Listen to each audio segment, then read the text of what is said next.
మరో breaking news చూస్తున్నాం. చంద్రబాబు నిజ స్వరూపాన్ని సుప్రీంకోర్టు ఎత్తి చూపిందని అన్నారు వైసీపీ అధినేత జగన్. రాజకీయ దుర్బుద్ధితో ఎలా రెచ్చగొడుతున్నారో సుప్రీంకోర్టు అర్థం చేసుకుంది కాబట్టే దేవుణ్ణి రాజకీయాల్లోకి లాగుతున్నారు.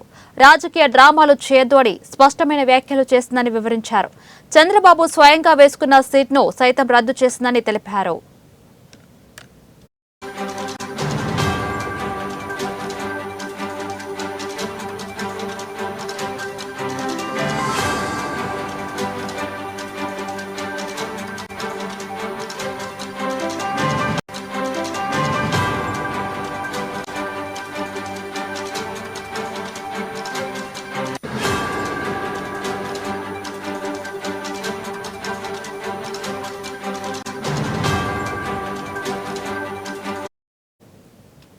లడ్డూలో జంతు కొవ్వు కలిసిందని ఆరోపించడం ద్వారా చంద్రబాబు తిరుమల పవిత్రతను, స్వామివారి విశిష్టతను మంటగలిపాడని కోర్టులు సైతం చంద్రబాబుకు మొట్టికాయలు వేశారని విమర్శించారు. కోట్లాది భక్తుల మనోభావాలను దెబ్బతీస్తూ చంద్రబాబు పద్ధతి ప్రకారం అబద్దాలు ఆడాడని, చంద్రబాబు స్వయంగా నియమించుకున్న టీటీడీ ఈవోనే చంద్రబాబు మాటలకు విరుద్ధంగా లడ్డూలపై ప్రకటన చేశాడని జగన్ వెల్లడించారు.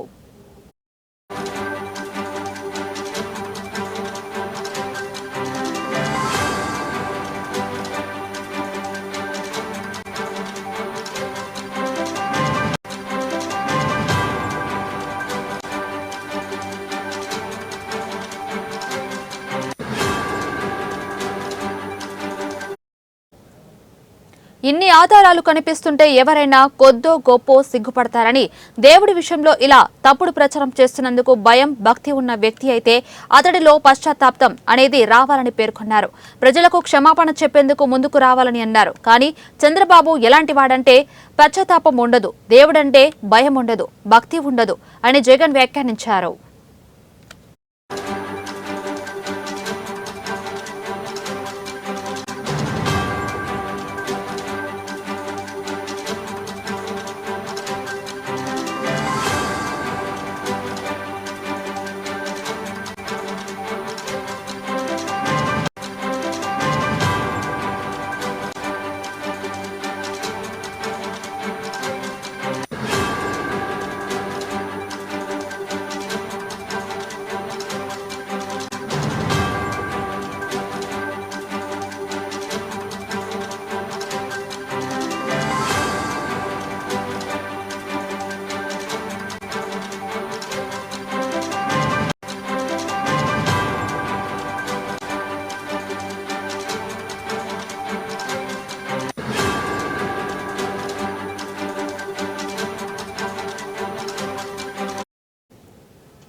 బ్రేకింగ్ న్యూస్ చూస్తున్నాం. చంద్రబాబు నిజ స్వరూపాన్ని సుప్రీంకోర్టు ఎత్తి చూపిందని అన్నారు వైసీపీ అధినేత జగన్.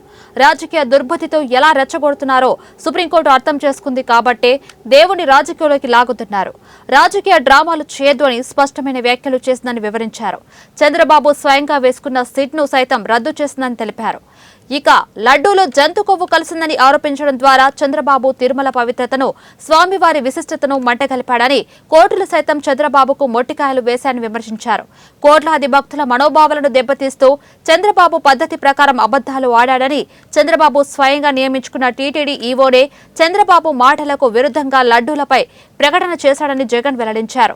ఇన్ని ఆధారాలు కనిపిస్తుంటే ఎవరైనా కొద్దో గొప్పో సిగ్గుపడతారని, దేవుడి విషయంలో ఇలా తప్పుడు ప్రచారం చేస్తున్నందుకు భయం, భక్తి ఉన్న వ్యక్తి అయితే అతడిలో పశ్చాత్తాపం అనేది రావాలని పేర్కొన్నారు. ప్రజలకు క్షమాపణ చెప్పేందుకు ముందుకు రావాలని అన్నారు. కానీ చంద్రబాబు ఎలాంటి వాడంటే పశ్చాత్తాపం ఉండదు, దేవుడంటే భయం ఉండదు, భక్తి కూడా ఉండదు అని జగన్ వ్యాఖ్యానించారు.